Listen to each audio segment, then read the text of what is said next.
I'd like to just go to the questions on the Adelaide University independent review, and I know we had a couple of questions there. What will the total cost of the review be? Just see whether we've got... So the review is undertaken by a different element of the department so that we can ensure that there's a difference. So the evaluation team will come to the table and talk about the conduct of the review itself.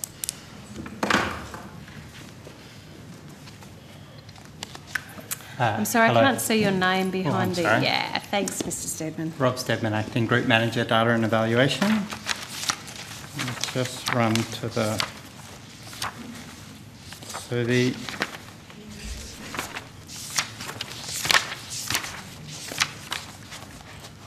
specific impact evaluation has a cost of $2.49 million. 2.9? 2.49 million. 49 million. And has the government received the review yet? So we were answering earlier, Senator, that we've got the final summary report. What we don't have is the quantitative and qualitative supplements. And so that's why in the submission that we provided to the reference committee, we were able to talk about what was in the summary, but we don't have the two supplementary data. And I think there has been some delays because of it was the COVID delays, my understanding. Sorry, Ms Campbell, so you've got the summary of it. So we've got the summary. So we have a 248-page summary report. 248-page, yep. Which is big. We're waiting on the qualitative and quantitative supplementary reports. Okay. And that's been delayed because of COVID, is my understanding. So when do you expect to get that?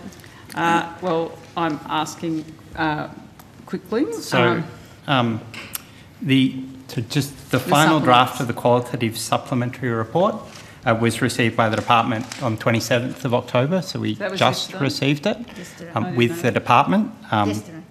Based on advice from the University of Adelaide, we expect to receive the final draft of the quantitative supplementary report within the next fortnight by 10 November. And then there's a process of the department reviewing that material before providing to government. So what will that process be? Because you've already got a piece of legislation before the Parliament, so what's your process then? We'll be going as quickly as we can to get that to government. Often I think there's some typos and things in some of these reports and cleaning that up, but we'll be doing that as quickly as we can. So obviously the department, the government didn't have the report when you had the draft report. So the report... when you made the decision, though, to make CDC permitted. So we had the findings, is my understanding? So we would have seen early drafts of the consolidated report. We received the final draft on the 12th. When would you have received the early drafts, Ms? I'd have to ask Mr Steadman if we have dates for that. So draft sections of the impact evaluation report were provided to government on 29 September. 29th of September. And would that have included the 248-page summary plus these extra additions? No. We haven't got the extra additions. We haven't seen So you haven't actually been able to We haven't analyse the provided data. Well, the data is analysed within the summary. Right.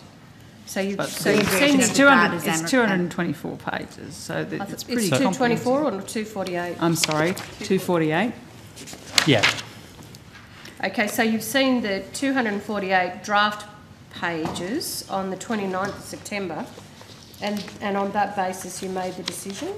So the government made decisions, so we just need to be clear on that, and this was input to that process. With advice that was the direction to go? We probably don't usually talk about what advice we provide to government. Did you provide I just advice? thought I'd ask anyway. We did provide advice, Senator.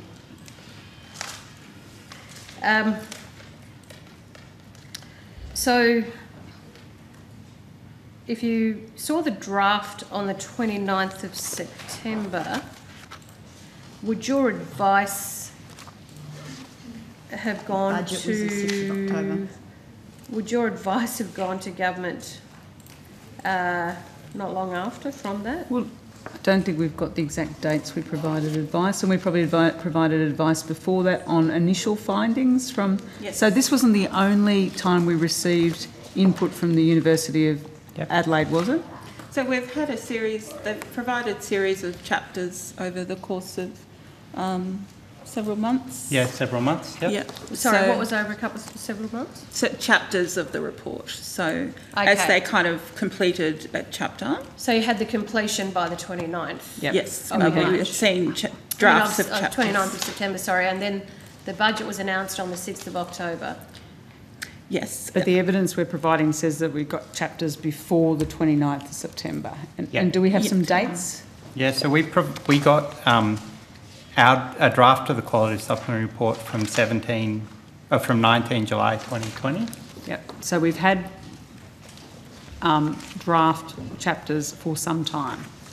So is it a fair suggestion then, based on the summary drafts that you've seen, that it is giving you a favourable report that you should make the CDC permanent? So, Senator, we'll wait for Senator Ruston to return. So we'll provide advice to government, and then government will determine what they're going to do with the release of the report. And I can't answer that at the moment. So can I just ask, in terms of the 248 pages, does that delve into... I'm speaking from experience from a REMA report. When we actually went and looked at the background data, as you, I'm sure, know, there's many analysis of it that indicate that the findings that were made in the report itself were not necessarily consistent with the deep data that was there. So have you had a look at the quantitative and qualitative data that you're talking about to reach your own conclusions on that this data? This is an independent evaluation. So was the AREMA evaluation?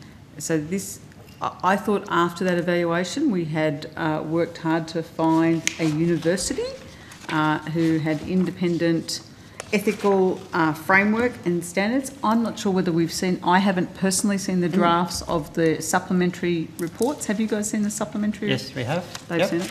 So have you done analysis of that? So we've reviewed them for accuracy as well as... Sorry. I didn't realise. Okay. You did it yourself. Thanks for the silence. Yeah. We've reviewed the two supplementary reports, both for accuracy, to correct any typos and to check the figures involved in them, as well as to review on the way that the information is being phrased so that it's clear for a reader. But the university has made clear to us the main report has the key findings. The two supplementary reports provide the evidence behind those findings and effectively the working. So they don't introduce new information, they provide further detail to explain what is in the primary report. Thank you. What did you receive on the 19th of July? So that was a working draft of the impact evaluation consolidated report. So that's the main report? Yes, that's rather the main than report. the qualitative and quantitative The two supplements, reports. yeah. When did you get that? The two supplementary reports. So we've had a range of discussions with them over the last few months. So we've received, as the Secretary was saying before, snippets of it. In terms of a draft of the qualitative supplementary reports, we received the qualitative supplementary report on 17 July and the quantitative supplementary report on 4 August. But our primary focus over the last few months has been working on the impact evaluation consolidated report, and then after that turning our attention in more detail to the two supplementary reports. What does working on the impact report mean? So reviewing it, as I was saying before, reviewing it for accuracy, seeing if we could see any typos on it, seeing if the information as was being presented was clear to an audience, and helping on whether the university would portray results via trial site or via key themes, sort of the structural parts. And what are they doing it on? Key themes or by trial site? Within the main report, it is on key themes. And what are those key themes? See, we're running on So, not having seen it and being expected to evaluate legislation. So the key themes are sort of matters you would expect, matters like alcohol usage, drug usage, impacts on gambling, financial management, etc. So relevant themes that were explored through the research. Thank you. Can I go to a few other questions? At the moment, new income support recipients that have come on during Corona are not being put on the card. That's correct, yes. Are they going to be put on the card? So obviously that will be a decision for the Minister. So the rationale for them not being put on the card was, as you know, well, Services Australia's had a very accelerated workload in the last few months, with many more people coming on to job seeker payment. And there was a decision that we didn't want to divert resources to putting new people onto the card in that context. So that's a decision. That was a decision made by the Minister, and so a decision about whether when and if people will start to be placed back on the card is one for her. Okay. I'm not advocating, just to put on the record, I'm not advocating for anybody else to be put on the card.